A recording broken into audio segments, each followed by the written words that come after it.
Thank you for joining me tonight. Our first ever episode of the Prospectors Guild podcast that I'm running with. I'm joined tonight by LastSaiyanPrince. We're going to have a bit of a talk over the next couple of weeks as the Cycle Frontier does its patching. We're going to talk about the previous patches and the impact that those patches have had on the game. We're going to have a talk about the upcoming patch, including patch 1.3.8 that's been installed tonight, as well as a bit of a discussion around the game, the state of the game, what we can expect in the future, a little bit of maybe some inside info, without breaking any NDAs about what we know of what's coming that we're allowed to talk about, as well as we'll have the benefit tonight of talking to LastSaiyanPrince and some of his insight into the game. LastSaiyanPrince is a veteran of the previous iteration of the cycle, and obviously a Cycle Frontier partner, and very, very, very knowledgeable with regards to the game. So I have the pleasure this evening of being joined by LastSaiyanPrince. Let's get him in here now and say good day. Hello, Prince. How are you, mate? Good. Doing good, man. 3 a.m. here in Central North America, but excited for our podcast tonight. Nice, dude. So 7 p.m. Australian Eastern Standard Time here, which is an hour earlier than I'd normally stream, but we thought that whilst there's the downtime for the patch happening, it'd be a good opportunity to have a chat. And so I appreciate you staying up so late and going to offer some of your insight into the game to us all. So obviously we're live streaming this on Twitch at the moment. This video will go up on YouTube. So to everybody that is in the Twitch channel with me, I appreciate you coming and hanging with us.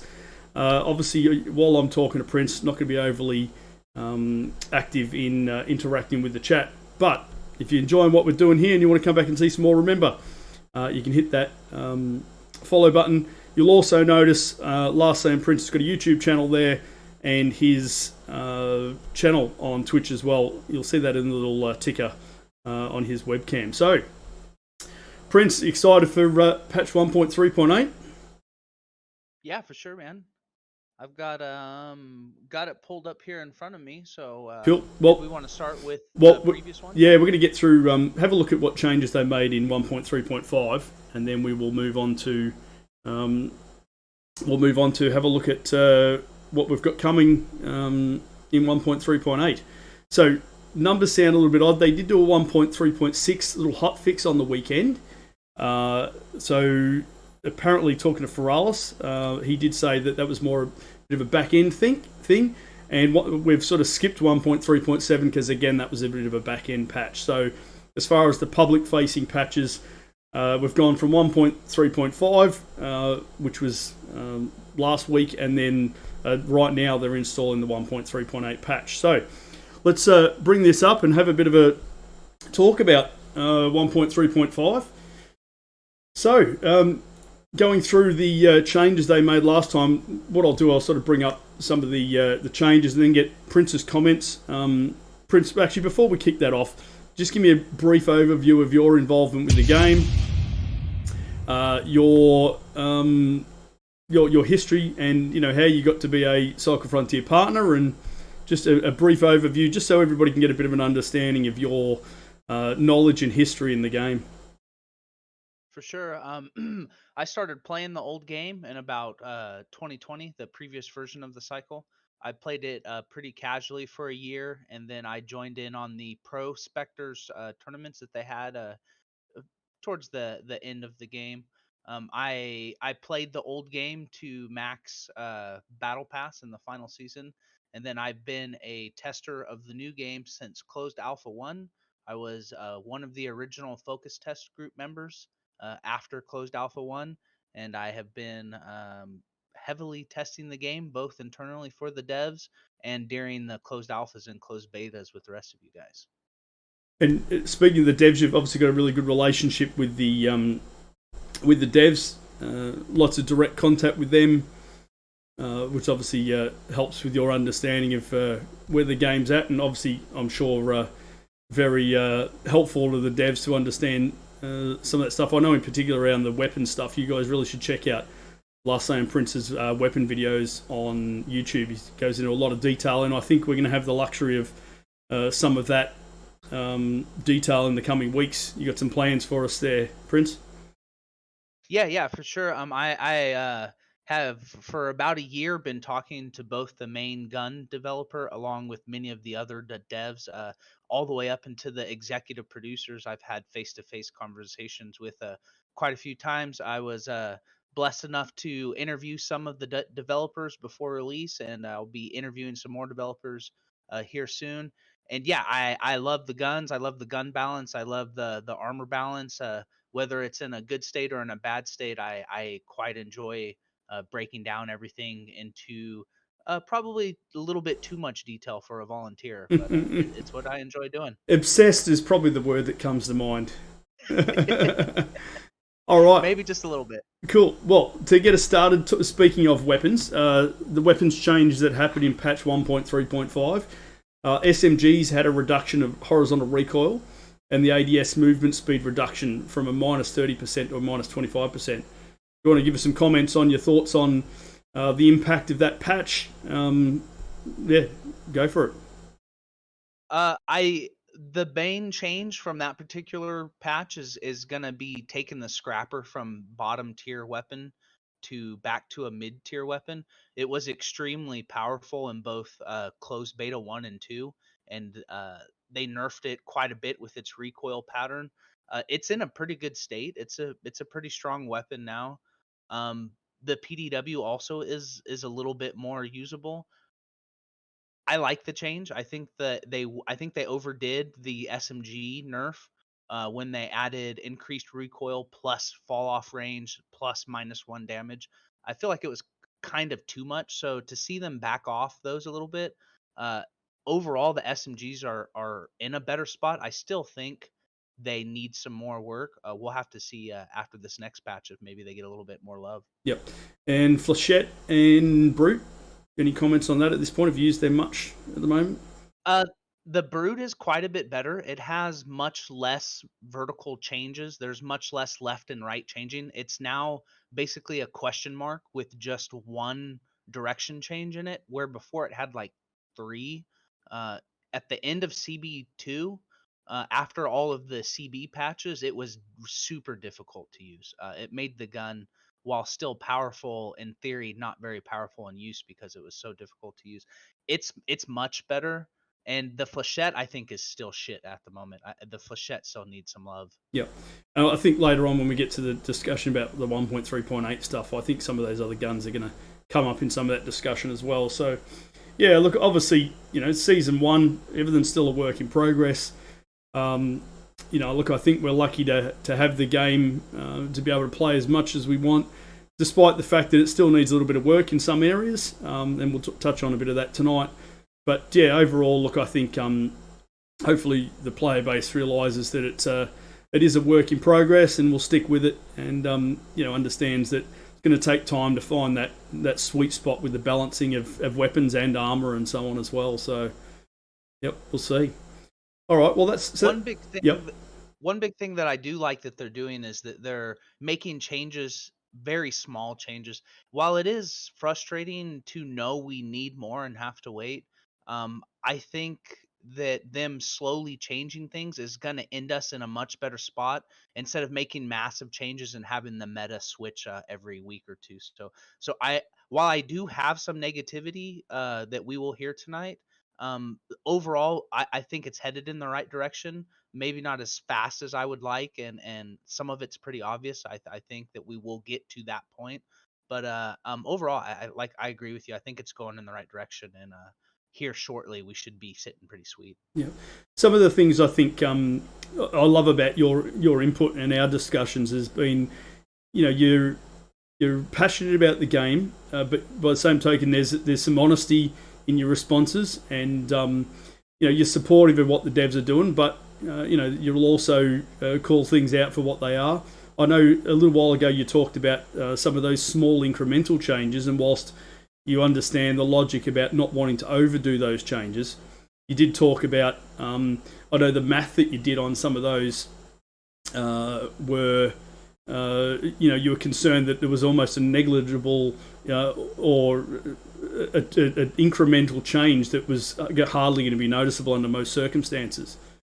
So yeah, look, I think that's obviously something. That slow and steady is a cautious approach, not to overdo anything. But as you've pointed out in the Discord, you've got to be mindful about the real world impact of some of those changes as well, if they are so minute. For sure. Yep. Yeah, I mean, in particular, I'm referencing what you said. In fact, some of the changes of the previous patch did nothing. It wasn't even incremental. +1 armor on Epic, if you do the math, it literally was a non-change for almost every gun in the game. In fact, the only two guns that the Epic, I gotta plug my headset in here. Sorry. The only two guns that the Epic armor change affected was the K28 and the Scarab, and it literally didn't change any of the other guns by even a single bullet time to kill. I would have liked to see maybe 2, potentially even 3 at a +2 armor.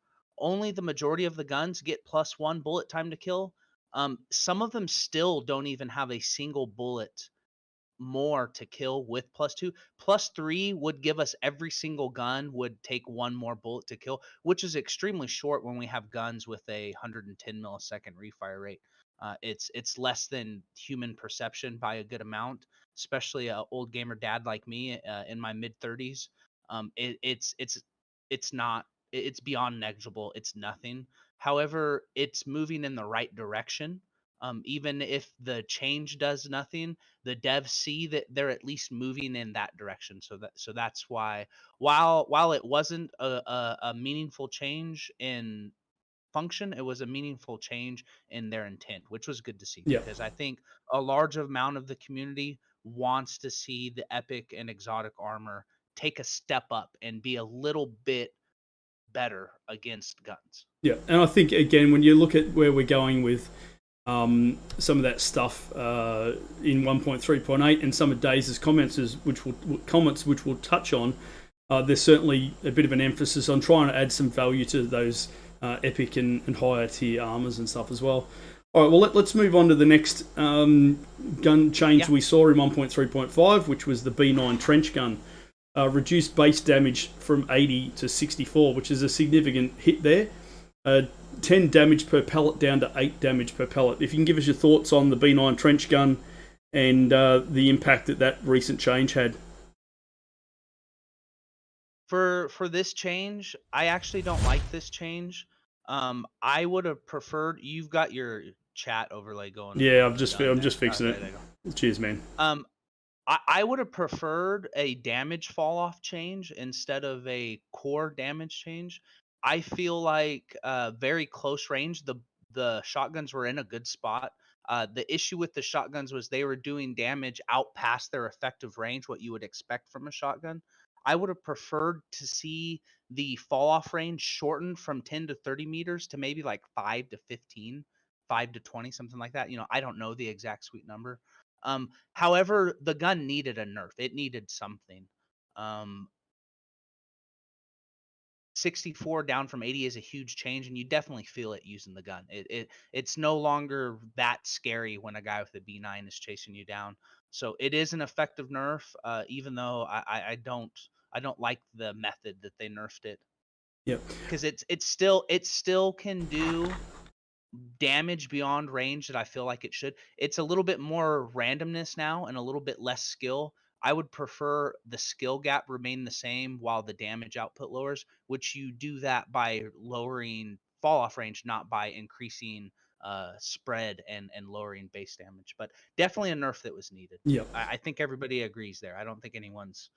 I was quite surprised. I hadn't used the B9 up until last weekend, so I'd gone quite a few days into that patch 1.3.5 change without using the trench gun.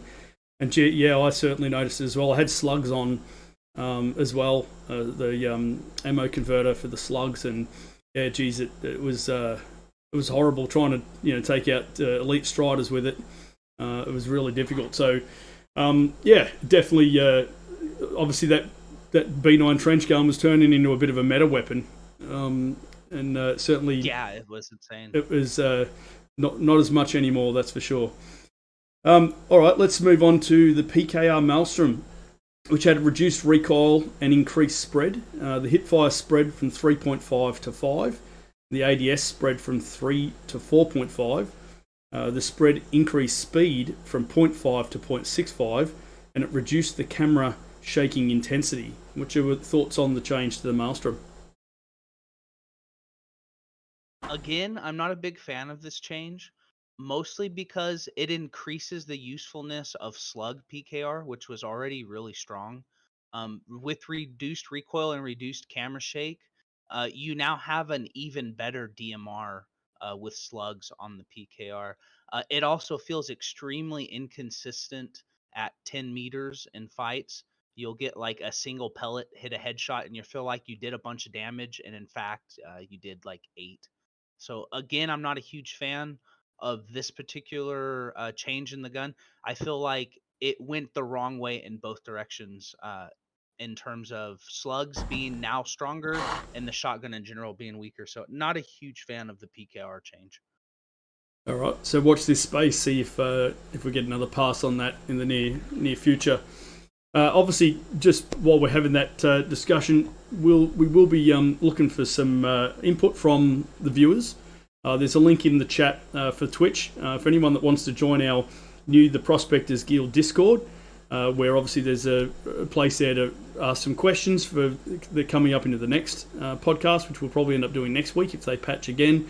As well as we'll put a link to that in the YouTube description as well. So anybody on YouTube watching the video is welcome to come and join that Discord as well. So yeah, we want this to be a discussion with the community. So we're interested to hear your thoughts on some of those weapon changes that we've seen in the previous patch as well.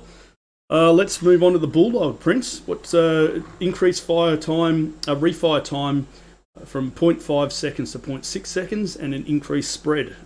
Any comments on the Bulldog?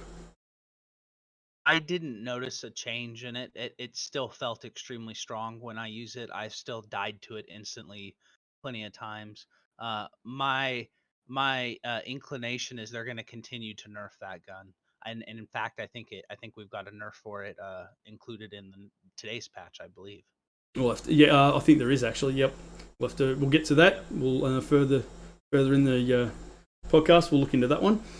All right. So yeah, that was the Bulldog. Also, next up we had a change to the Manticore, I believe it was, with increased recoil. Obviously, Manticore, a bit of a go-to weapon for most people. What was your thoughts on that change? I think it's a good change. I think they didn't nerf it too much. This is going to be the first one so far today that I'm going to say is a big win. The initial recoil is much stronger. So like the recoil between bullet 1 and 2 is quite a bit more than it used to be. And we've also got a greater spread of recoil up and left. It used to be straight up and then basically a 90-degree turn and straight left. So it was really easy to just pull down and hit what you're shooting. Now we get a gradual curve that has a lot more vertical rise into it and not just straight up and then straight over. So I think it was a good change that makes the gun more difficult to use while still giving it a like it's still strong and cheap, so it still has its spot and use, and you see it used every raid. It's still 50% of people in every raid have a mana core, so it's still a good gun. Yep. The big one that I think everybody was waiting for was the grenades, which has had a 1.8 second delay between throws. Obviously, grenade spam was a big issue. I think we've all noticed the change of feel in your ability to lob those grenades now. If you can give us a bit of a commentary on your thoughts around the grenades. I know you had some comments around squad versus solo, the impact of that change. If you can maybe go into that and let us know your thoughts. Yeah, for sure. Definitely the reduced spam was a start. However, when you have a team of 3, they can throw 3 grenades without the delay. So I don't like any nerf or any buff that is going to affect solos and not affect trios or vice versa. So basically this nerf has hurt solos a lot because they can only throw a grenade one every 2 seconds. I'm just rounding up here. Yep. Whereas a team can throw 3 grenades in 2 seconds. So it's needed. That delay was put there, but that delay isn't enough of a fix. Um, the grenades are still extremely powerful in a group. I've just been completely obliterated by grenades, as I'm sure all of you guys have. Um, in my personal opinion, I think grenades need nerfed everywhere. Their damage range, their overall damage, how many you can carry at once, how much they cost, maybe even. I think grenades are going to continue to be pretty powerful until they do several of these nerfs to grenades. I'm not a huge fan of just a delay nerf because it hurts solos a lot more than it hurts squads. Yep. One thing I had someone mention to me once, which I think makes a bit of sense, is maybe a stamina penalty every time you throw a grenade. Great. Yeah. Yeah, that would be awesome. That would help out a lot. Especially if you're in a team and you guys, let's assume they make it so you can only carry 4 grenades at a time. If you lose a quarter of your stamina per grenade throw, you're not going to be able to grenade and rush. That's what people do right now. Yeah. They're sprinting at you full speed. They're throwing grenades at an incredible rate. Stamina nerf is an awesome one. I'm glad that someone suggested that, and I hadn't even hit my mind yet. That's a wonderful one. Yeah, and I think too that, you know, if people are trying to reposition and they're getting you know, taking a stamina penalty, climbing up and vaulting over objects and so on, I think that could really impact their ability to get away with that grenade spam. So yeah, look, hopefully that's something they've considered. If not, you never know. If the devs happen to watch this, there's a bit of a tip. Maybe if you haven't already thought about that grenade stamina penalty, that might be something to add to the tricks that you're looking at there. 100%. Yep. So, any other general comments about weapons as per the previous patch? Obviously, where things are sitting at the moment. Sure. My final weapon only thing is the Phasic Lancer is still pretty much the best gun in the game. I'm a little surprised that we hit nerfs on the Mana Core and still haven't hit any nerfs on the Phasic Lancer. If you guys haven't used the Phasic Lancer yet, it's the best gun in the game. It takes a few little minor details to get to use it to where it's the best gun in the game, but with a few tricks, it really is like it kills faster than the brute on every armor up until exotic. It has a faster time to kill than the Zeus up until blue armor. It's literally one of the best guns. Its accuracy at long range is incredible.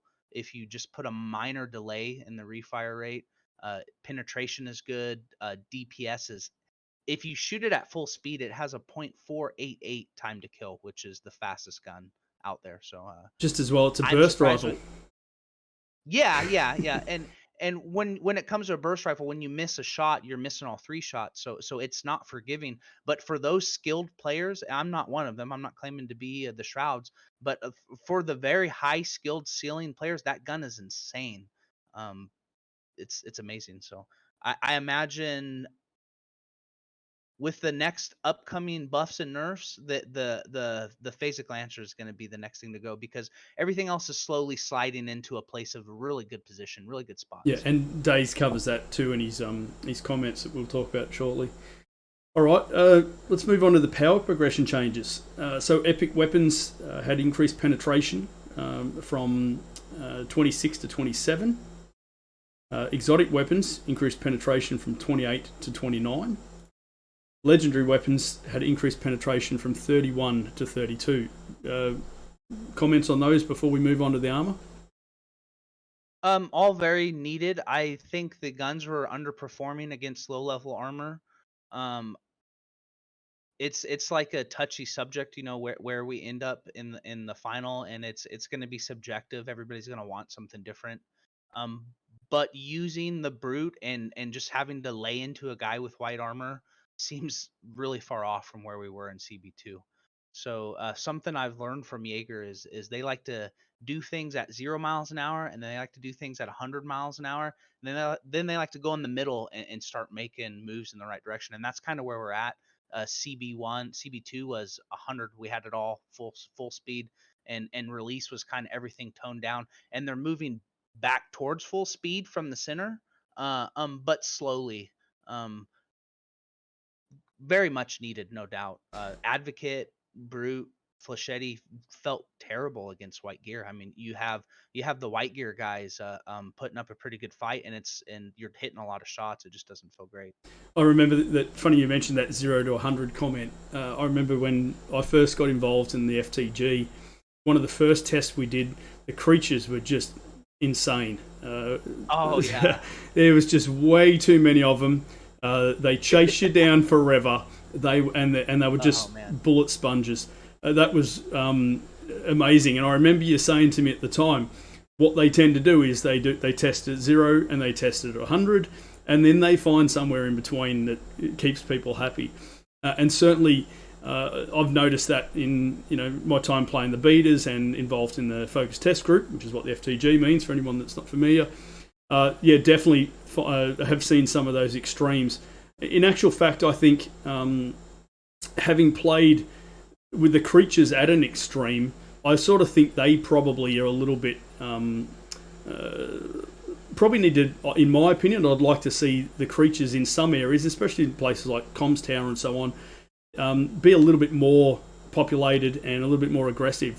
Now, that's probably going to be an unpopular comment for a lot of people, but having played it when they were extreme and just how challenging it was to have some of those PvE experiences, I certainly found that more towards that 100 level that you mentioned was definitely probably a little bit more favourable to me. But yeah, look, they're probably still trying to find that sweet spot with things like the weapons and obviously the armour and so on as well. So moving on to the Epic Shield and Helmet, they had their armour increased from 26 to 27, and the Exotic Shield, Helmet and the NV Helmet had their armour increased from 28 to 29. Have you had much of an opportunity to use epics or exotics since the 1.3.5 patch? I have used both exotic sets and epic sets quite a bit. So while wearing exotics, there was a few times that I survived with almost no HP, where I likely would have been dead if I was wearing anything else. So I'm not going to say that they do nothing. They are effective.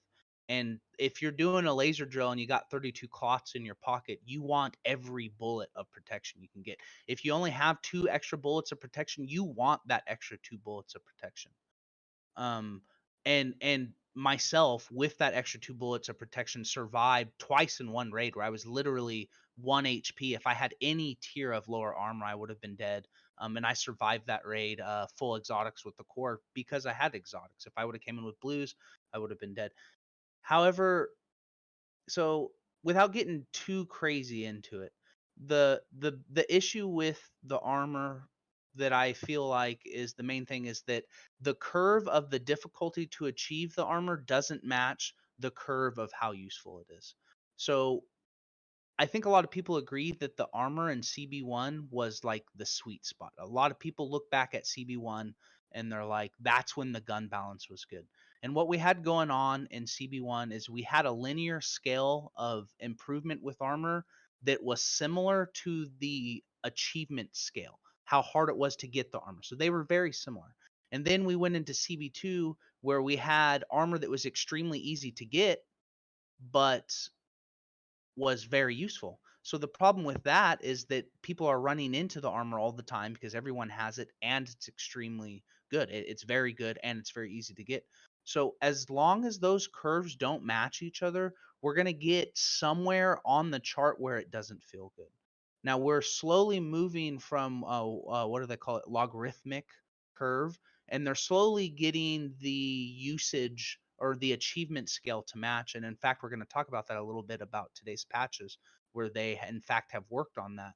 If they continue to work on that, I think the armor is fine where it's at. The issue with where it's at is how much it costs to repair, how much it costs to make. The scales don't match each other. That's the issue. You could leave the armor exactly how it is and it only gives you 1 more bullet of protection. That's fine, but you don't want to spend 100,000 K marks to repair it after every raid.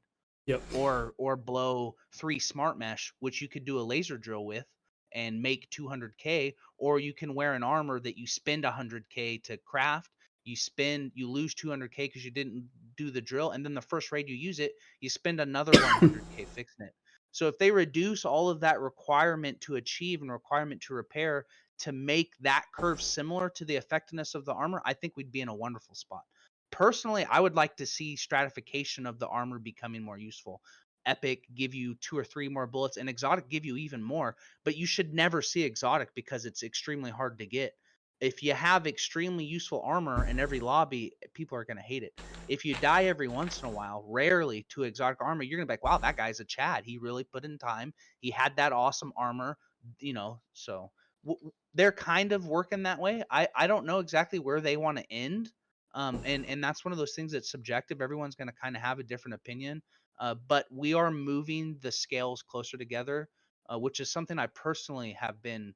I've written walls of messages in the FTG. I've written walls of messages to Daze and Rick Deckard about getting the scales to match, and we're getting there. We're moving in that direction. So I'm seeing some. Sorry, Go ahead. just gonna say I'm seeing some comments in the chat with people with obviously some differing takes on some of that. What I would encourage anybody that does want to get involved in that discussion with us, jump into the Discord.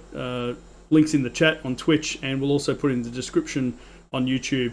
If you want to add to some of that, if we've got some questions about Prince, you want to engage with some of that discussion, I'm sure I'd be more than happy to do some of that off stream as well. That's part of the idea of this podcast. Let's get some of that discussion going and see what everybody thinks. And it's definitely subjective. Like I said, me saying that I think the curves should match isn't right, and someone else saying that that they strongly disagree isn't right. It's entirely subjective. We're all looking for something different from the game. I try to keep my input and what I say not based off of what I want, but based off of what Rick Deckard and Daze have presented as their vision for the game. Yeah. So a lot of times what I'm presenting isn't exactly what I would personally like, because I myself love the game with stratified armor where like I think we should have a level above exotic that you see even rarer and is even more effective.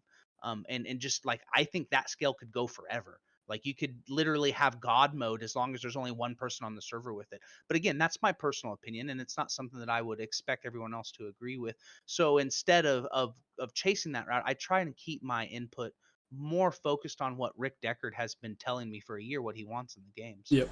And I think one of the things that we're, as partners and members of the Focus Test Group, we're very fortunate, is that we've had some of those one-on-one discussions with the devs, Daze and Rick, and we sort of have a little bit of an insight as to that vision, and I think that's a real privilege of being that immersed in that community, that we get to hear straight from the horse's mouth some of those visions. But yeah, look, and I think one of the good things about the devlogs and so on is that, and I think a lot of people would recognise that the devs have been very good with communication, and I think they need to continue doing that, especially on the hot topics like cheaters.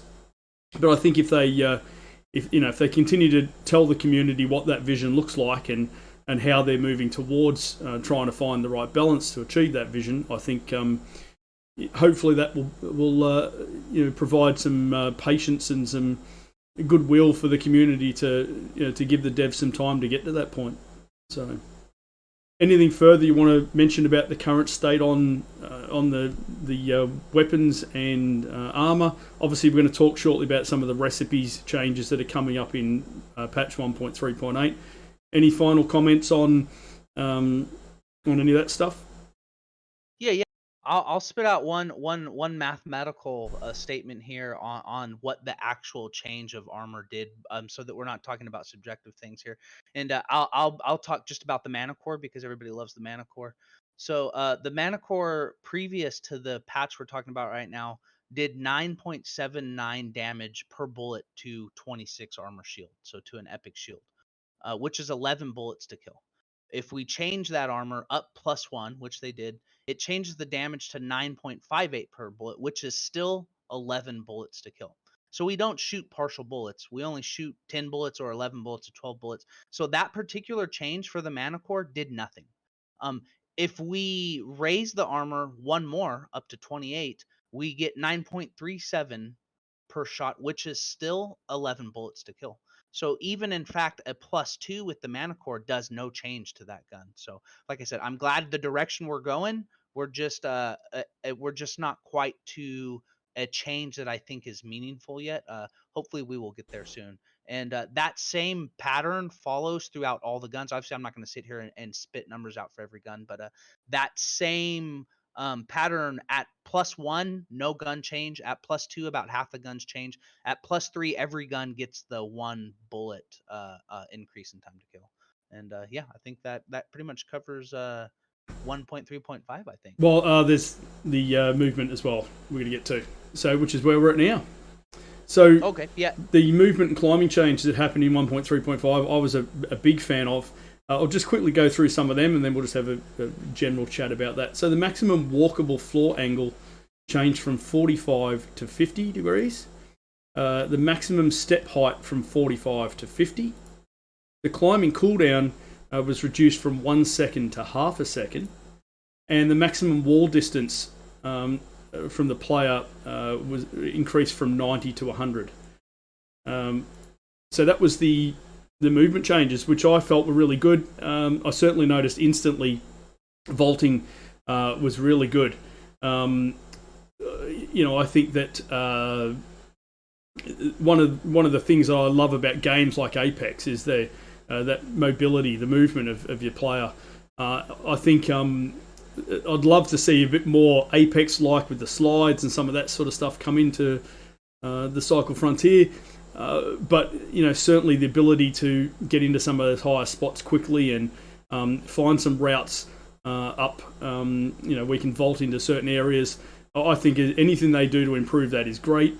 Obviously, there's the thing that the devs obviously have to be mindful there is, does that expose players to exploit certain walls and so on to get to areas that they shouldn't otherwise? And every time they make one of those movement changes, that's something that they've got to be mindful of. So, how did you find that change? And while we're at it, let's throw in a discussion about where we think stamina's at. I haven't heard people talk much about stamina in recent times. I think everybody's probably got used to the stamina in the game. Yeah, tell me where you think movement's at, and a little bit about stamina added to that as well. I love the mounting, clambering, vaulting, whatever you want to call it. I love the changes. I greatly needed. Not everywhere is fixed. I still run into places that I'm like, why can't I jump up this? But like, so much better. That's the big win of this patch. I agree. That one right there in particular. And stamina, I don't know how many of you guys have played since closed alpha 1, but in closed alpha 1, if you got shot, you lost a bunch of your stamina. Like, you would lose stamina in equal to the amount of damage you take. The stamina I feel like is great. But I've played stamina that like probably 99% of the player base would complain about. Yeah. So we've certainly had a few different versions, haven't we? Yeah, for sure. I'm perfectly fine with the stamina. I still find it difficult to outrun a trio. Just today, guy fell off a laser drill. I was hiding in a bush. I looted all of his stuff, and a trio pushed me. And for the love of me, I could not get away from these guys. They chased me from base camp to East Collection to woodcutters to waterfalls, and I just could not get away from them. I don't know if that's so much a problem with stamina in itself. I would like to, as a solo player who prefers to play solo most of the time, I would like some sort of stamina, change to help me get away. But overall, I think the stamina's in a great position. I don't think, like you said, anyone talks about it because it's pretty good. Yeah, I think a lot of people are just used to what's there. So, a couple things. The armor, the shields that improve stamina. Thoughts on their use? Is it too much of a penalty on durability using those? What's your thoughts on them? I think they're fine. I think it would be amazing if we could get a slightly better percentage of stamina increase for the solo player. Like if you had a stamina tax, I don't think that's something we'll likely ever see. I think that's kind of a pipe dream. Um, I don't like using tactical armor because of it's three. It's the one bullet difference. So that we were talking about earlier. Every single gun is gonna kill quicker with a tactical armor over its normal version. I'm not a fan of that. Helmet, give me a tactical helmet all day because it's exactly the same. You're two tap to the head. It doesn't matter what. It's the same. So for a helmet, give me tactical all day. For the chest piece, I don't like the tactical armor as a solo player. So maybe a buff or a nerf with, a buff in durability for the tactical armor. You think might be would be something you'd like to see. Make those tactical shields a little bit more useful, less of a penalty. I would like that. I would like them to give you the same protection, but be more difficult to achieve again. Like I don't want to give up protection for a tactical armor. I would just rather the tactical armor is much harder to get and doesn't lose the protection. But again, like a subjective thing and not something I would push onto chat or to the devs. Yep. Kind of just. And stamina injectors. I reckon that'd be pretty cool. Yeah, that'd be great. Yep. In the old game, we had something called Stand Your Ground. It was SIG, and it would basically you would have less stamina and less movement, but you'd have more armor. I think something like that would be great in this game, to where if you have a something that gives you more stam but makes you take more damage, or you have something that slows you down but makes you a little bit more tanky. I feel like those are things from the old game that they could easily bring back and would give a lot of dynamic choices to the combat scenarios that I don't think have too many downsides. I think they would be great. Yep. But again, like season 2 or 3 stuff there. Yeah, it's certainly something that features in Tarkov. There's a lot of those stimulants, I think for players that are a little bit more advanced that want to craft those things and equip those things for particular situations, I think it'd be really nice to see some of those things added at some point in the future. But anyway, talking about the future, we won't be far away from seeing patch 1.3.8 go live. Obviously, there's probably a lot of people right now downloading that, ready to hit the ground on Fortuna 3 and see what's changed. Looking at the general changes that they've implemented, they did mention the PvP and PvE mission requirement changes with regards to kills. So that'll be interesting to see for some of those jobs and quests, whether there's how much that change has been impacted. I know I'm on one at the moment, got to get 3 kills with a Korolev weapon. It'll be interesting to see when I roll in there whether that last kill's required anymore, or whether they've nerfed that and taken it down to 2 kills. So obviously you've done all the quests in the game this season already. How did you find those PvP and PvE kill requirements? And do you think that for the average player that reducing that requirement is going to be a significant benefit? And with that said, and does that make it obviously going to make it even easier for the veterans and the more highly skilled players? What's your thoughts on that sort of change? Again, here I wouldn't put my personal opinion as the same as the general opinion. I liked the kill missions taking you out of your comfort zone and making you use other weapons in other areas and stuff.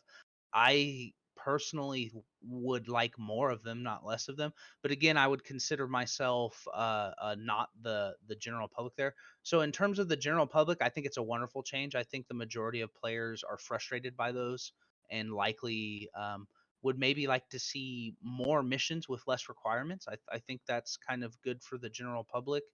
And for veteran players, I think they're unhappy with it. I think they want more content, not less. I think they want me personally. I want more challenge, not less. But again, How many hours are you into the game now?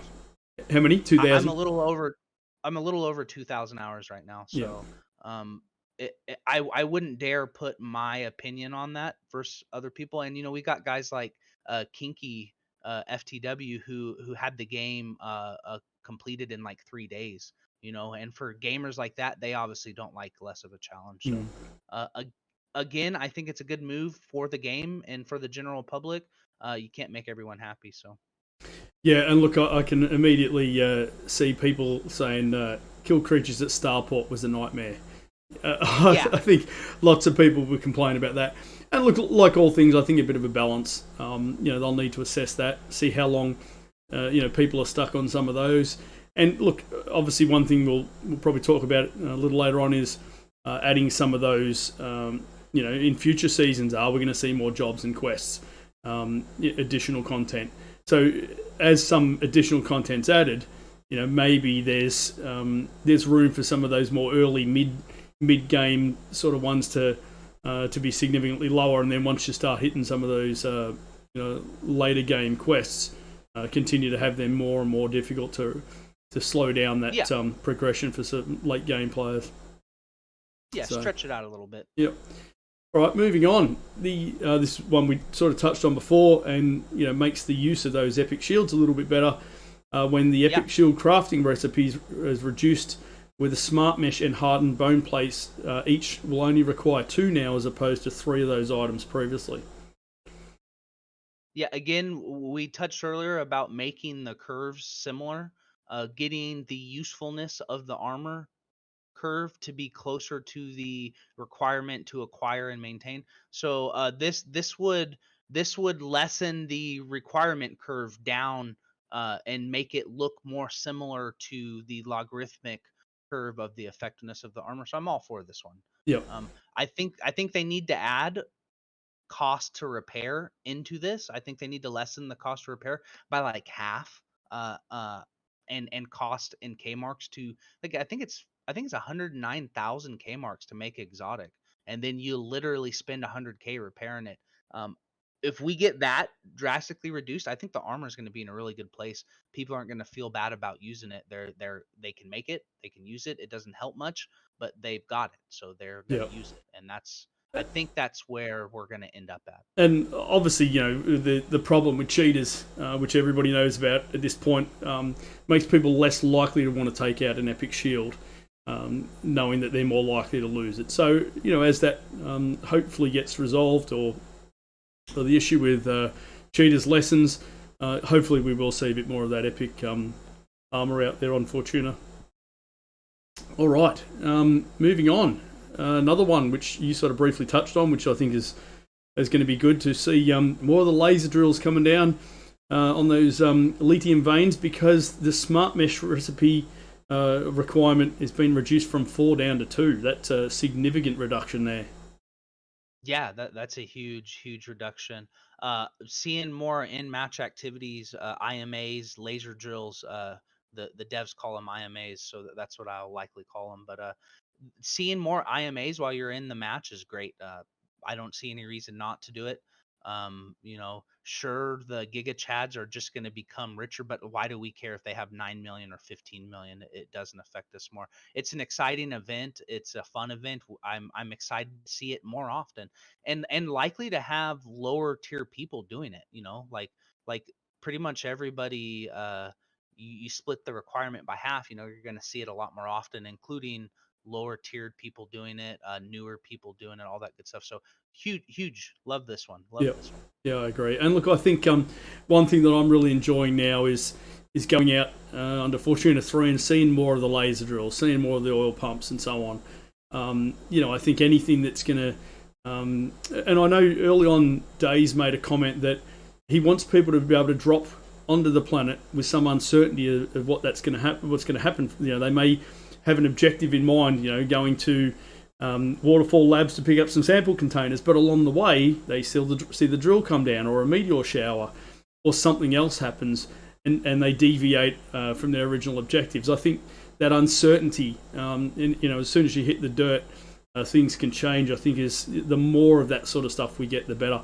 And reducing the cost to bring down those laser drills is definitely going to add to some of that. So I agree. I think that's good. And I really hope we get to see some more of that sort of stuff, some of those IMAs coming in the future. I'm sure the devs will have ideas that they'll be working on. But yeah, I think the more variety in IMAs we can see across all the maps, the better. So Yeah, Yeah, I think sure. I think everybody will give that one a big tick. Yeah. I don't think anyone complains about that. Yep. Active players in each instance been reduced by one player for both maps. Interesting. I don't know enough about like the mathematics on how that works. Hopefully it helps. I don't think it's gonna hurt. I feel like maybe it's one of those incremental changes that maybe you won't notice. But I also don't know how they split up 3-3-2-2-1-1-1-1-1. Uh, if it's one player out of the trios and you're seeing less trios and more likely to see the duo, I think the general public would like that. I don't know how many people solo in this game. I imagine not many. I would assume duos and trios vastly outnumber solo players, but it's a good change as far as I know, unless there's some crazy mathematical part to it that I don't understand. Yep. And tying into that, the matchmaking change to protect fresh players and increase the challenges for good squad players and good solo players. Obviously, all tied into that change of one less player on the maps. Yeah. Yeah, and I instantly think of guys like our mate, the Spud Hunter, who's always playing solo, loves the challenge. Anything that can provide him with more of a challenge, I think is good as well. And I think if you can cater for the high end solo player without compromising the experience for everybody else, I think it's a win-win all round. So, it'd be interesting to see if that's a noticeable change for any of those solo players in particular. Since they are talking about there's an increased challenge for some of those good solo players. So interesting to see what the feedback on that's like in the coming weeks. Moving on, the new attack for Jeff, which you and I talked about before we started the podcast. Very interested to see what this new attack looks like. I think he's gonna go. He's gonna pull out the steel chair. The steel chair, yeah. There's a little bit of an inside joke there around Jeff and the steel chair. But yes, I think we all recognise Jeff's usual attack stances and when he's going to spit and when he's going to swipe at you. So I think anything that adds some variety there that makes Jeff a little bit harder to beat will be good. I know there's probably people out there going, make Jeff harder to beat. But I think once you've had a bit of experience in the game and you can predict those movements of Jeff, it's definitely he's relatively easy to beat. Even the Savage Marauders, you've just got to manage your distance, predict his movements. So yeah, add another attack to it, and it will be very interesting to see what comes of that. I'm definitely excited for that one. Yeah, for sure. His current AI is pretty exploitable, so hopefully it's something that helps out with that. I mean, you basically just need a bulldog in a tree, and you can kill Jeff pretty easily. So, yep. Whatever attack they're adding, we obviously don't know yet. We'll find out soon. Pretty close. Yeah, it's pretty close here to finding out. But it sounds like a plus. Yep. All right, blue armor now being issued in the tutorial. Not much to say there, really. Everybody does a tutorial once in their life, and then that's about it. But obviously that's just to make the experience for those new players a little bit less punishing when they very first do that first experience on Fortuna 3. I think we can move on from that one, but that's certainly something that's noted in the patch notes. So, weapons changes that are we're going to see today as well. We did mention before the Bulldog, an increased spread of 30%. What's your thoughts on that? Do you reckon that's going to be a significant nerf to the Bulldog and may make it less of a meta weapon? I mentioned this earlier, and I'm going to repeat that I would have preferred to see damage fall off change. Again, increasing the spread by 30% just changes the gun from I know what it's going to do to a random. It's not skill based. It's not anything besides the pellets went this direction this time instead of that direction. I would have preferred to see the gun spread remain the same, but its distance get like halved again. Instead of 10 to 30, I think 5 to 15 would have been great. However, it's anything is moving in the right direction at this point. So yep, small steps. Small steps. So, Advocate, reworked recoil pattern with the notes. Horizontal recoil does not go back and forth quite as much as it did before. What's your thoughts on that one?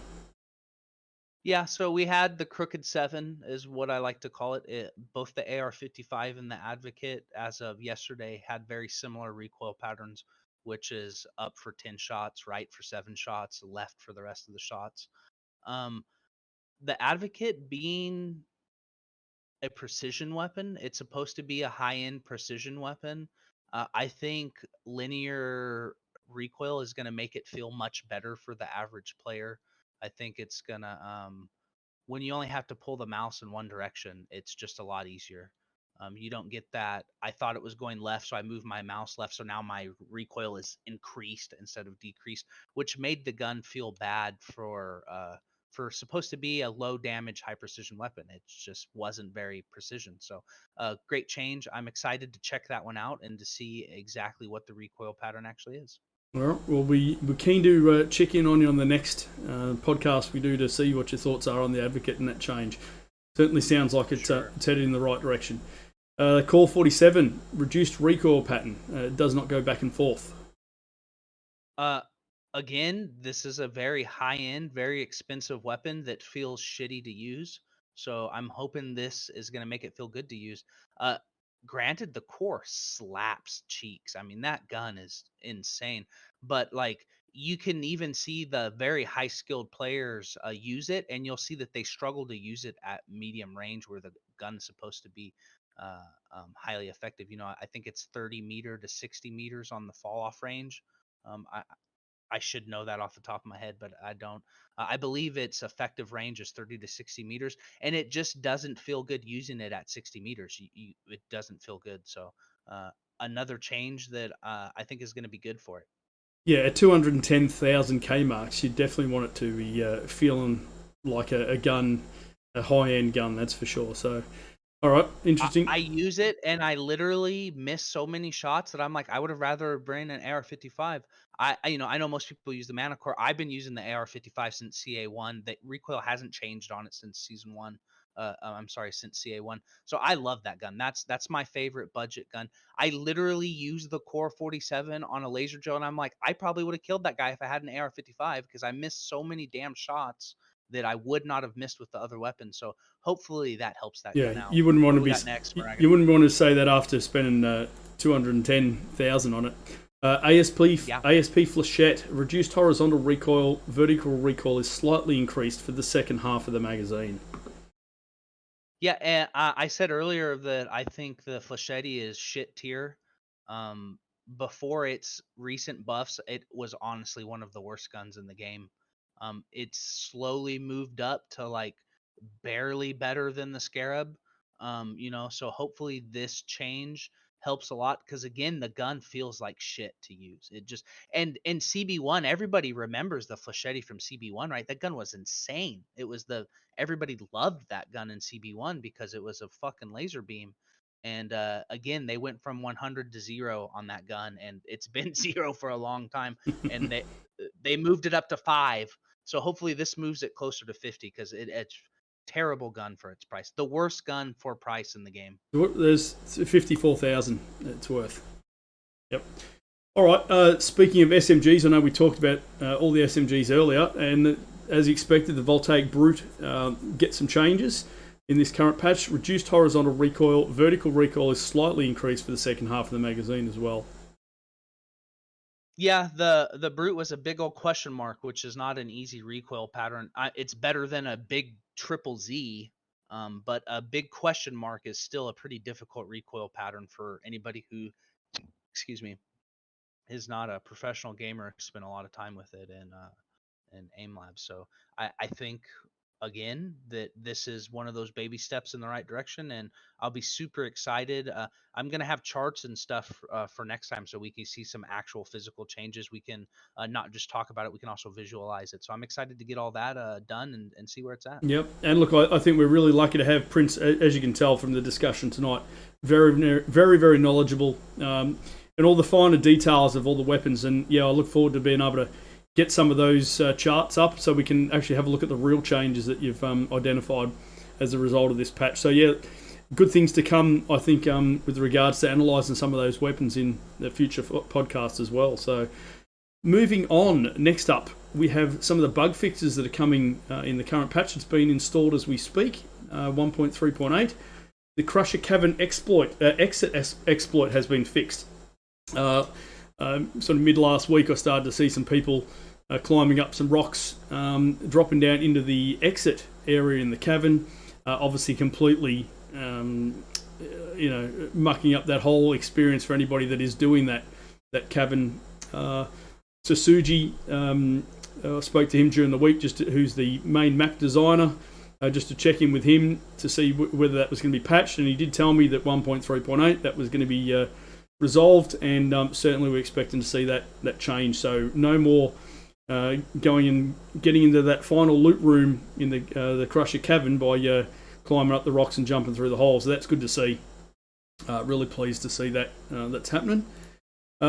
Fixed a case of audio problems when exiting a cave, not just the Crusher Cave, but just caves in general, I believe. Look, I can't say that's something I'd really noticed myself. Is that something you'd come across, Prince? I may be guilty for using that exploit myself. So, I do know about that exploit. It was extremely overpowered.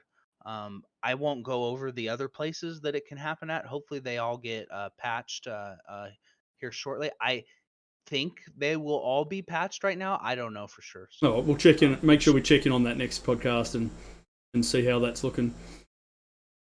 Extremely overpowered exploit, so I'm glad they fixed that one. I'm gonna go grab a bottle of water. Yeah, do you think, Matt? All good, no worries. All right, so next up, fix the Crusher's projectile being stuck on the Crusher when you hit them in the weak spot. So I think what it is as the Crusher's getting shot in that weak spot, prior to him throwing the projectile, it sounds like that was getting stuck in that animation. I can't say I'd seen that myself. However, I had seen some of those Crusher projectiles just floating in the middle of nowhere. So maybe that's all related to that. So we'll have to see whether or not we see more of them in the current patch. They fixed a problem with the pathing of the Striders, which is good to hear. Obviously, anything that enhances the AI of the creatures is good. I know some of those Striders are relentless in their attacks, so it'll be interesting to see if they're a little bit more smarter now and able to track you down. So, yeah, that I don't know if that's necessarily one where we're overly keen on, the Striders getting smarter.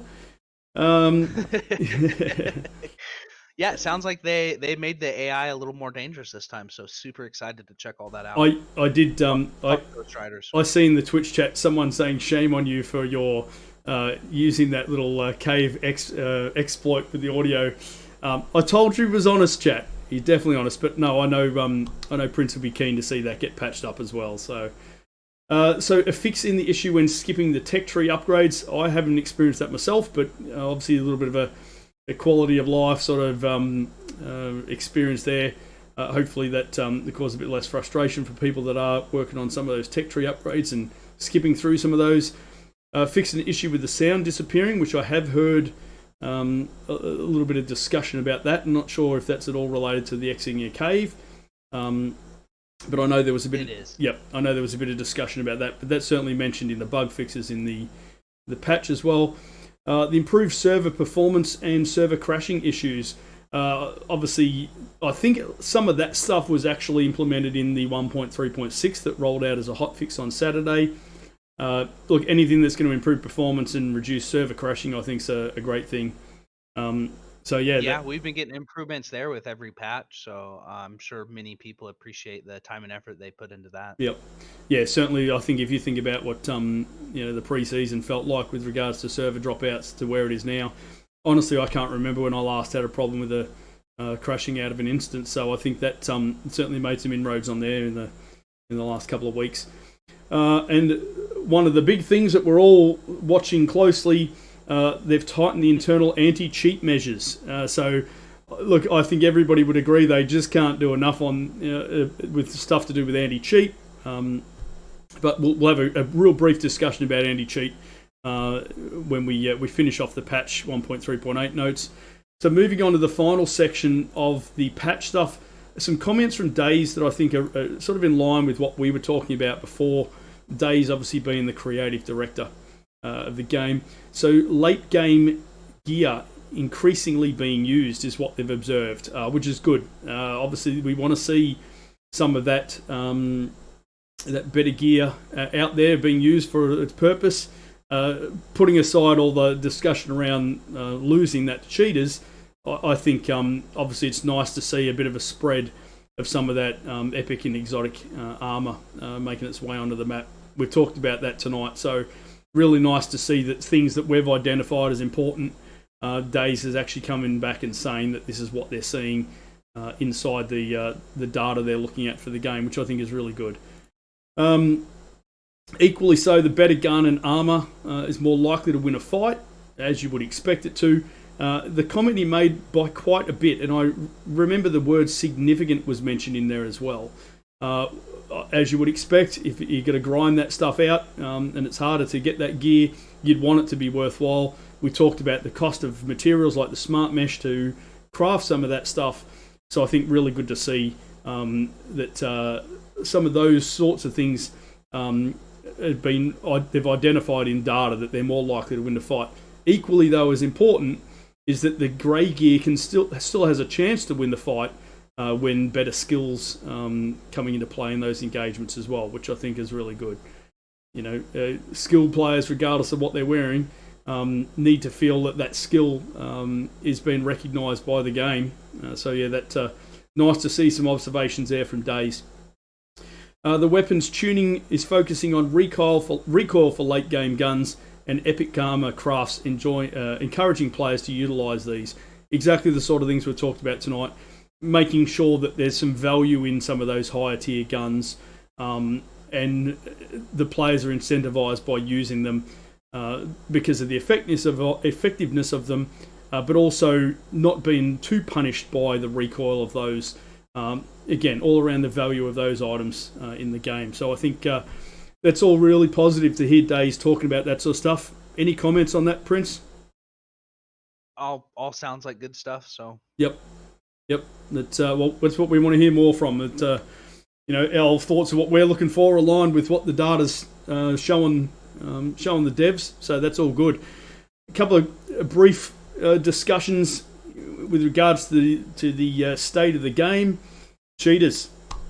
Talk to me, Prince. What's your experience been like with the cheaters?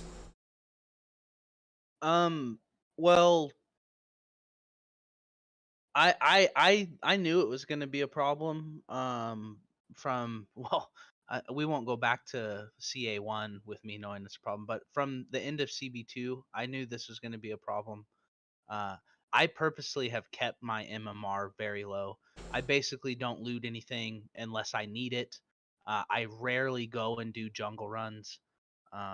When I do laser drills, I split it up between all my friends. I have purposely kept my MMR very low, and I have seen very few cheaters. I have run into cheaters plenty, more than I would like, but I personally haven't had as bad as an issue as a lot of people have. And I shouldn't have to play the game differently because of cheaters. So Yep. while I avoided it personally, it's unfortunate that I had to do that to avoid it personally. Um, I have faith for the future with the cheaters and the devs. Yep. I may be a little biased here because of how much time personally I've spoken to them about this very issue. Um, and I know some of the things that are coming that are NDA, so I can't really talk about. But they have plans. They got plans coming. It's top priority for them. It's getting better every week. I mean, we're not dying instantly to pickaxe hacker for 60,000 damage. Their internal anti-cheat that they are developing is getting smarter. It's going to continue to get smarter. Feralis just today was talking about in general chat about how they've been chatting with Riot with the Valorant anti-cheat. So they're not talking to them about buying their anti-cheat, but they're collabing a little bit about what we can do on our end to be closer to what they have. Yep. So without buying it from them. So a lot of good plans in the future, and I think we will just continue to see improvements on the cheaters Yeah, look, as we I move think forward. I think it probably will get worse before it gets better. What I would say is, look, I think everybody's experienced some cheaters. Um, it's certainly the hot topic. I think For sure. on Saturday I might have seen two across my whole 8-9 hour session. I was quite fortunate, but and keeping in mind I'm in that Oceania region where we get a lot of those. How can I be tactful here? What are those Asian names or those numbers in our region that cause that can quite often be identified with the cheats?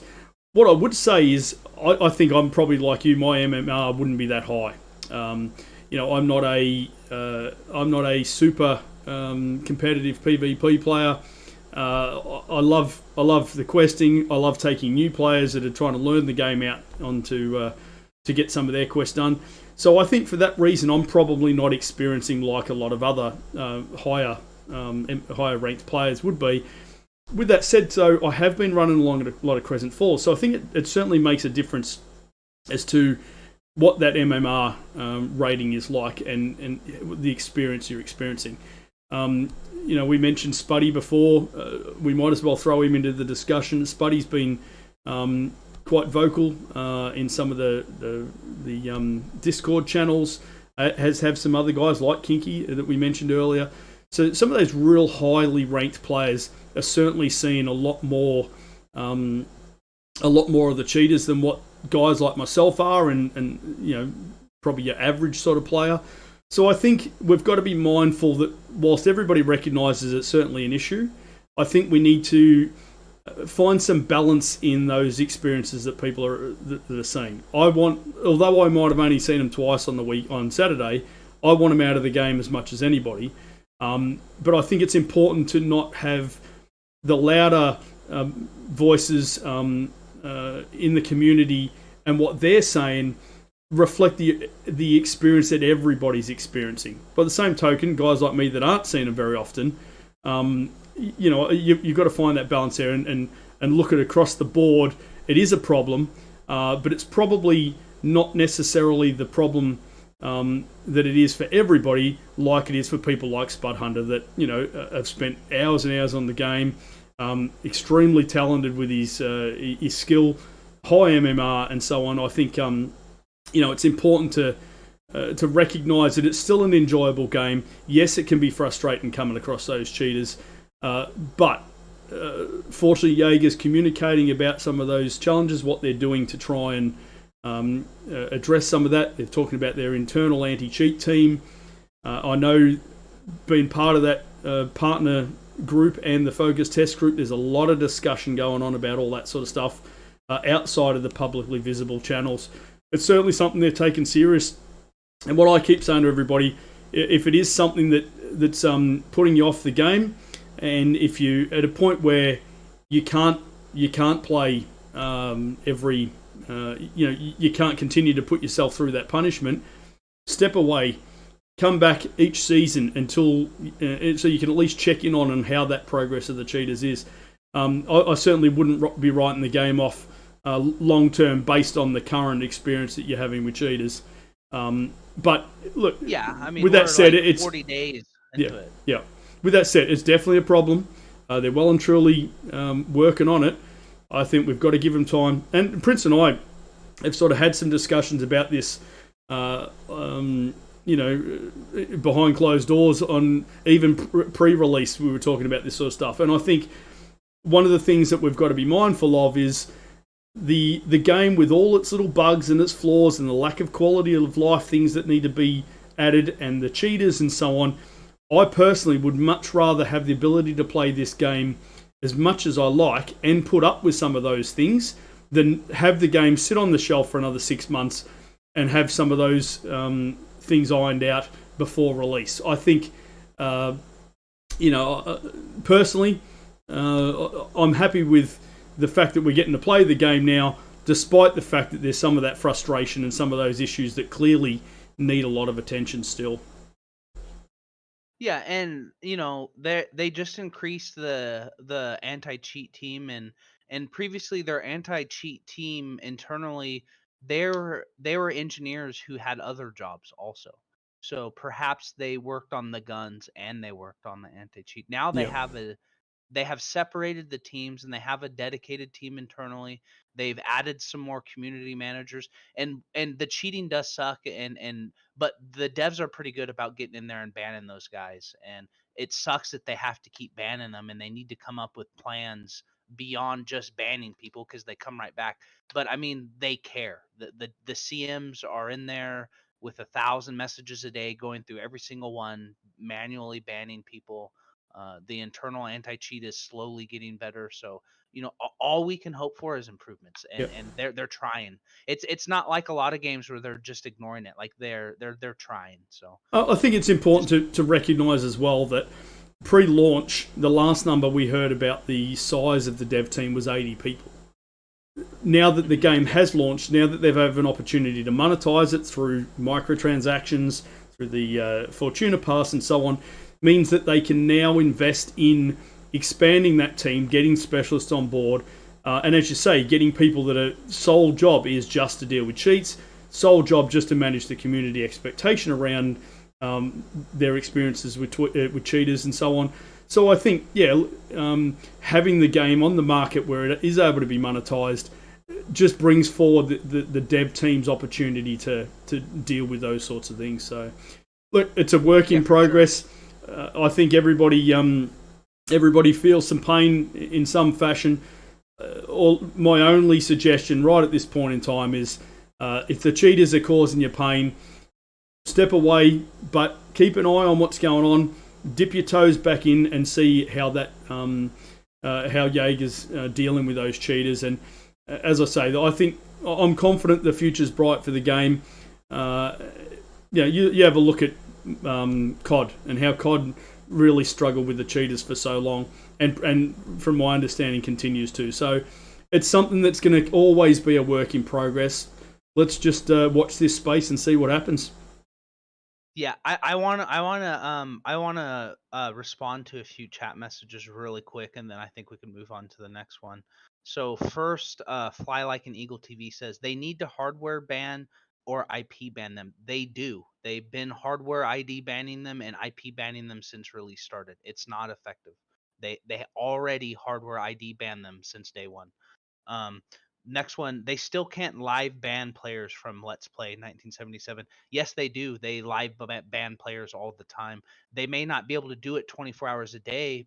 Their team basically were only active during German times up until today. Now they have American CMs, Yep. Kev on the bus, Toast. They Yep. got a couple guys now in the US time who are going to be around to do those live bans on US time. So And I think it's also important to mention the anti cheat detection methods that they have that are banning on the fly as well. They're going to continue to improve over time as well. yeah, it's an AI. It's literally it has to learn. It started as an infant and it's a toddler right now, and it's got to continue to learn. It's gonna get better over time. I got one more chat message I wanna bring up here from Fetich10, and thanks guys for these messages. They're all good, and I'm glad that we can bring these up real quick. High ping banning plus giving stuff back to the cheaters, to the players. That's the best idea. Yeah, that stuff's coming. Yeah. We're gonna have high ping ban like maybe with the next patch. Like I don't know exactly how soon, but it's coming very soon. That's gonna help immensely.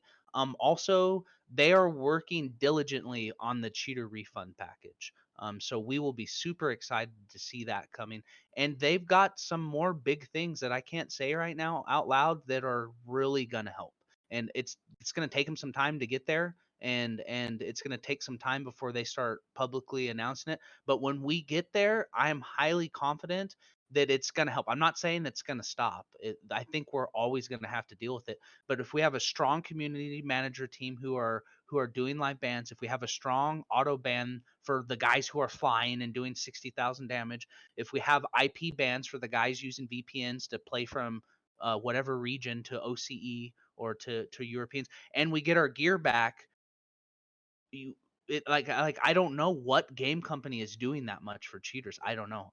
It's a high bar for them to set, and they're vocal about it that this is where they've set the bar, and a very high bar for them to be reaching for. So kudos on them for at least attempting it. Maybe they never get there, and maybe, it's like other games that are 7 years old and still dealing with cheaters streaming on Twitch for a week straight and not being banned. I don't want to call any games out, but there's a pretty popular competing game right now that had a guy streaming for a week rage hacking, and they didn't get him banned.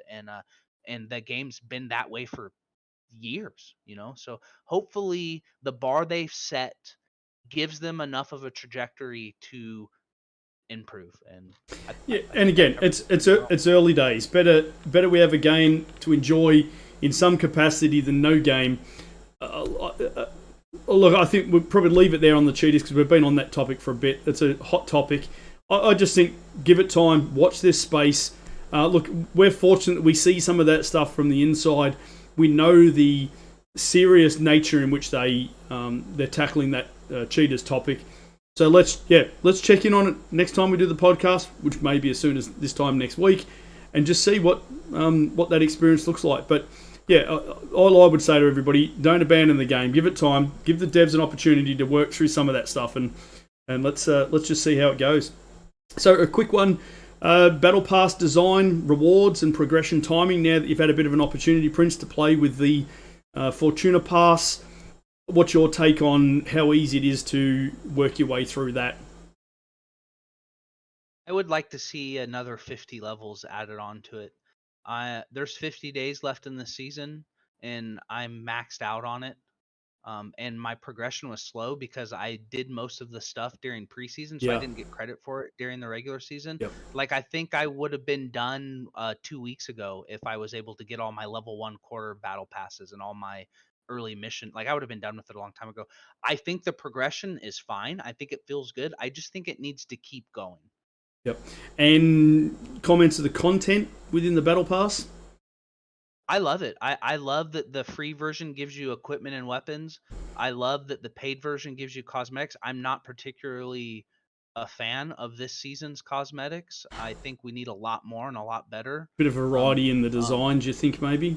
Because they've all got a common well, theme. yeah, and this. I've got a lot of cosmetics from the old game, which I love. I love the old game's cosmetics. They set the bar really high with cosmetics from the old game, and it's season 1. We'll leave it at that. They didn't get there yet with the cosmetics. Yep. Look, just on that, anybody that wants to see some just incredible array of cosmetics, make sure you check out LastSaiyanPrince when he goes live on Twitch. Link will be in the chat as well as on the YouTube description. Go and check him out and just have a look at some of the incredible cosmetics that he's got that he's picked up from the last game. One thing I would say about the cosmetics and the shop, they've done some of the artwork is just superb. The variety is really impressive. I think certainly they've done a good job on all that sort of stuff, and hopefully from a commercial point of view, they're seeing some success with that. Because it certainly appears to be a super popular from what I can see of just people running around in the station and on the planet with such a variety of cosmetics. So, yeah, with a bit of luck, the devs are having some level of commercial success with all that sort of stuff. But yeah, check out Prince when he goes live on Twitch. Go and have a look at some of the spectacular cosmetics he's got. I guarantee you'll be jealous. All right, progression balancing as far as the quests, quarters, crafting, and gear. How you find it? We're a month into season 1. What's your we're almost a month through into season 1. What's your thoughts on? Obviously, you talked about you've progressed through the battle pass relatively quick. I'm just about finished it as well, and I'm relatively casual with all that sort of stuff. I think it's the battle passes progression's been a bit quicker than I would have liked, but as far as quarters progression, I'm enjoying that. Quests as well. Crafting and gear, I haven't got delved too far into all that sort of stuff. What's your feel as far as, where we're at a month into that season? How do you feel about the content where it stands now to get you through a 3-month season? I think it's a good start. I think clearly we need the next level. We need the next map and the next level of content and the next level of missions and stuff, because a lot of people are just barely sliding up the curve of completion. A lot of us are all the way at the top. And I know the majority are barely going up that curve, but there's a large amount of players. A week into the season, 1,500 people were level 20 in one faction. A week into season 1, 1,500 players were level 20 in one faction, and that was 3 weeks ago. So I just we need I just think the game needs the next level of stuff overall for season 1. I think that it's a pretty good job. I think they did a pretty good job. Yeah. And I know there's a lot of new players who are still working their way, and I know a lot of them feel like they'll never make it. So I think increasing the ceiling without increasing the requirement on the basement would really help. Yeah, and look, we've talked about very difficult to find that balance for players like Kinky that finishes in 3 days, and for players like myself that I reckon I'll get it all done by the end of the season, but it's a slow burn. Very difficult job for Jaeger to try and find that balance to keep everybody happy. And I think at the end of the day, as long as the bulk of the player base it has an opportunity to get most of the way through that the quest and everything, I think it'll be a success. But you're never going to satisfy someone that's power progression. But if you could be everything to everyone, it would be a wonderful thing. But I think it's certainly a difficult thing to try and achieve. So, but anyway, it's probably we'll just see. We've got plenty of days left in this season. One thing the devs have said is every season they want to be able to bring out something new. Now that may be difficult early days, but we'll have to watch this space and see what that content looks like in the months to come with the future seasons. What they do with refreshing quests, additional storylines, and all that sort of stuff. So it'll be interesting. Moving on to weapons balance. Obviously, we've touched on a bit of that tonight. The slow and steady approach seems to be what the devs are doing. I think we're pleased to see that they're heading in the right direction. Daze has made some comments about that in his recent post as well. I think we've covered that enough tonight to say, a little bit more is needed, but slow and steady, it's all looking like it's heading in the right direction. I love PvP in this game. I hate dying to cheaters and I hate dying to grenade spams, but I have so many incredible PvP engagements. Whether it's proxy chatting the guy that I'm fighting and us having a giggle right before one of us die, or if it's intense 3v3s with third parties coming in constantly. Like, I love the PvP in this game, and I'm excited to see it to continue to improve. Oh, I agree. And future content. Watch this space now. Prince and I have both signed NDAs, non-disclosure agreements, so we can't talk too much. But what I can tell you, we are allowed to talk, I can mention to you tonight, is that the Focus Test Group has actually been playing on Map 3. Now, we can't go into detail about Map 3, but it is pretty fucking cool. I've got to tell you. We've got to be careful picking our words, but I'm looking forward to seeing how this one plays out. I think it's a bit of a different spin to how some of the other maps are done. I certainly think it's going to be a bit of a challenge, but I can't really say any more. But I just want you to know that I've seen it. Prince has seen it. We've spent a bit of time on there. And we're excited. We think the direction of where it's going is really good. You'd agree with that, wouldn't you, Prince? Yeah. Like I said earlier, what the game needs is the next level. So it's super exciting to get a little tease of what the next level could be. And I know you guys, I know you guys all got a bunch of questions you want to know. We really can't say too much beyond that it exists. Map guys are fucking incredible, man. And thank you to Suji. Tsuji's an amazing man. Like literally, a lot of the devs are awesome guys, and some of them stand up as gods among men. And Tsuji is right up there, man. That guy puts in so much work. He cares about the map so much. So just incredible. I cannot wait for you guys to check out map. Yeah, and I'd reiterate that I haven't had as much to do with Tsuji as what Prince has, but great guy. I asked him a question the other day about the patching of the Caverns exit, which we know is getting fixed as part of 1.3.8 that's been installed now. I did actually ask him about the geothermal plant and the exploit with the loot room there, the puzzle room. I have been allowed to tell you that that's due to be fixed in 1.4. It's fixed, it just hasn't been deployed yet. So good news there is that it is on the cards. Tsuji and Feralis authorised us to mention that is part of 1.4, so you can expect that's in the pipeline to be deployed in the near future. So, but map 3, you should be hyped. Yes, you should be hyped. I would say it's fun. Like we're so excited. I'll be careful what I say, but is it more intense? I think it very well will be, and it may be the sort of intensity that a particular segment of the player base is going to be really excited to be playing. I know, having looked at games like Tarkov and the map designs on Tarkov, and how certain types of player gravitate to certain types of maps, I think this map 3 may well be to the Cycle Frontier what certain other maps are to games like Tarkov. So again, we can't say too much, but I just want you to know it was really important when we spoke to Tsuji and asked whether or not it was something we could talk about. That obviously we're not allowed to let the cat out of the bag as to what it is. I'd love to tell you so much more because we're excited. We've been talking about it together and spoken to some of the other FTG members about it as well. But rest assured, there's definitely content coming. Map 3, I don't know what season it's going to come out in, but it's going to be good. So, just take that on board.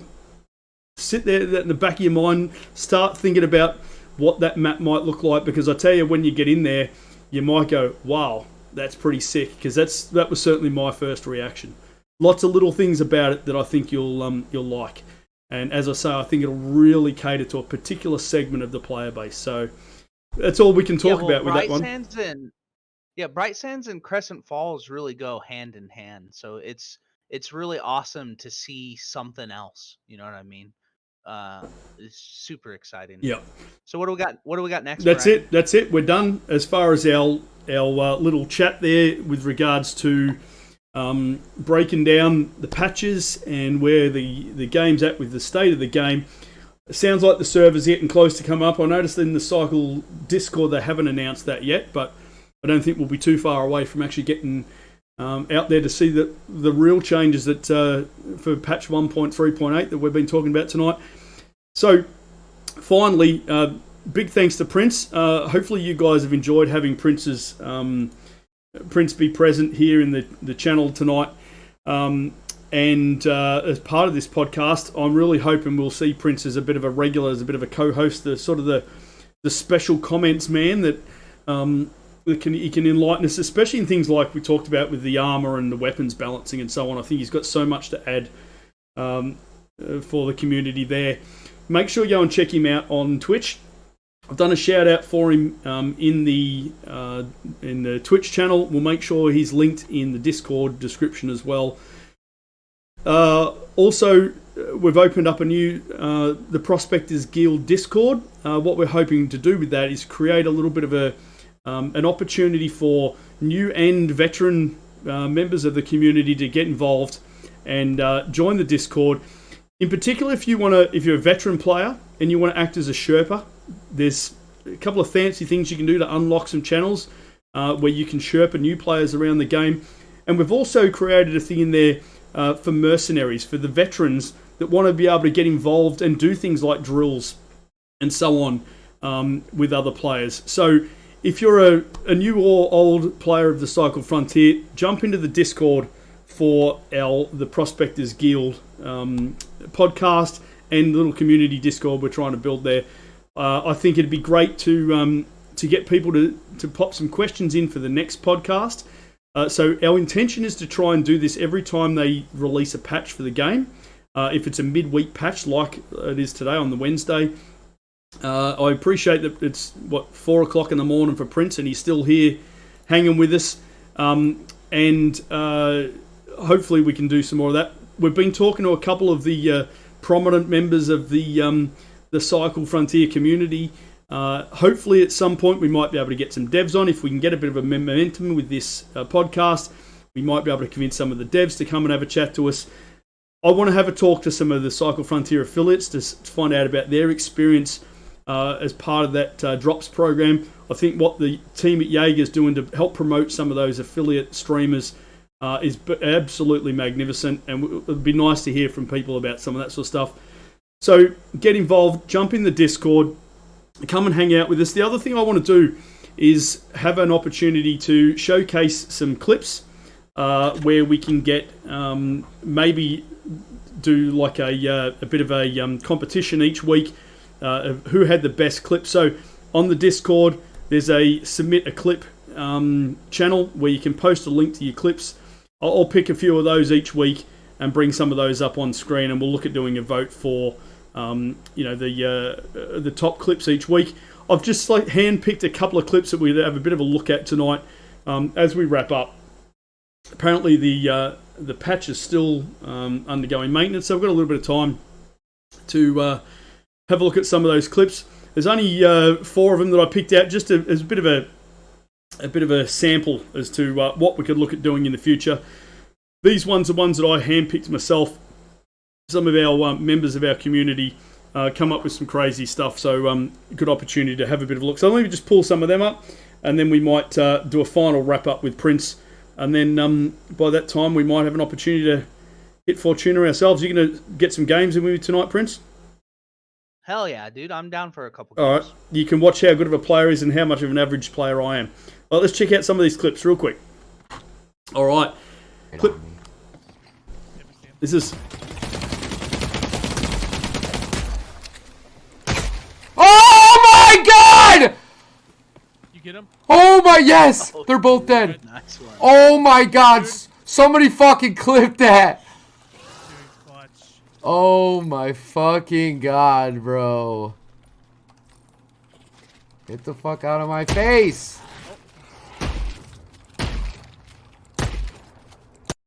So that was Fly Like an Eagle 2 nights ago. And apologies for the ear rape there. We've actually got Fly Like an Eagle hanging out in the Twitch channel with us at the moment. That one was awesome. They wrapped around that team. I actually clipped that one myself when I was in his stream. He wrapped around on the team. It was sitting in the bushes. Those guys just rolled in and he just wrecked them from within 2 or 3 meters. And you saw the excitement of him there. That I thought I had to show you that one. That I just thought it was great. But again, apologies for the ear rape on that with his excessive excitement. Mods, can we get a shout out for Fly Like an Eagle in the Twitch chat as well? All right, let's move on to the next one.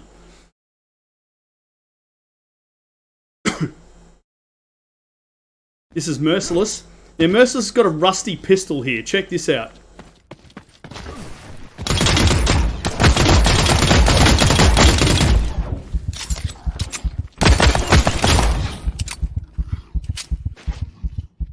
A rusty pistol takes out a guy with blue armor. Now, if you've ever seen Merciless, you would realise that's a bit of a commonplace for Merciless. I clipped that one as well. I love seeing that. You never know what you're going to see when you're watching some of Merciless' stuff. But yeah, rusty pistol taking out a dude with blues. I tell you what, wouldn't that dude have been pissed? All right, let's move on to the next one. The next one's a Cruxian Gaming, if I'm not mistaken. It is.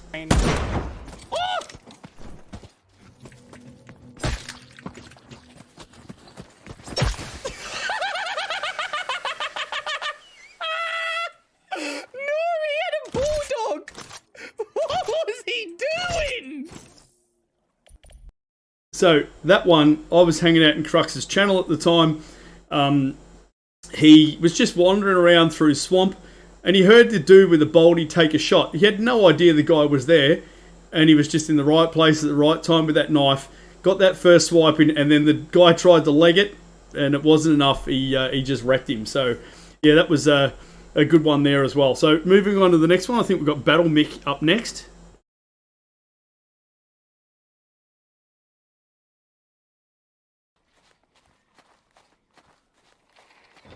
The Mick's got a lacerator here.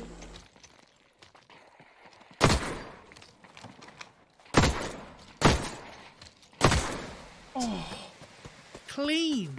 It was clean. Very clean. 4 shots. Didn't miss a single shot. 4 shots with the lacerator. Took the dude out with his blues. So nice work from Battle Mick there. So just a couple of little ones I thought I'd pick out there. If you've got some good stuff that you want to share with us, make sure you join that Discord and drop those into the Submit a Clip channel.